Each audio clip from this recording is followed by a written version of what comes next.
Rəhman və Rəhim olan Allahın adı ilə. Ey aləmlərin Rəbbi olan Allahım, bugün də sənə qul olaraq əl açırıq.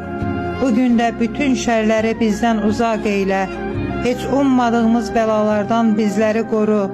Xoşbəxtçiliyi, huzuru, sevinci xeyirli bir şəkildə bizlərə ihsan eylə və bizləri sevdiklərimizdən ayrı salma. Sən bizlərə rəhmətinlə və mərhəmətinlə müamilə eylə. Ya Rəbbim, sən bizləri razı olduğun qullarından eylə. Ey ruzi və hacət qapılarını açan Rəbbimiz, biz qullarına ruzi və fəzilət qapılarını aç, bəlalardan bizləri qoru, bütün xəstəlik və mərəzləri üstümüzdən götür, dünya və axirətdə qarşılaşacağımız müsibətlərin hamısını bizdən uzaqlaşdır. Allahım, səndən dəyişməyən iman, tükənməyən nemətlər və bir də Həzrəti Muhammedlə birlikdə ən uca əbədi cənnətdə olmağı diləyirəm. Amin.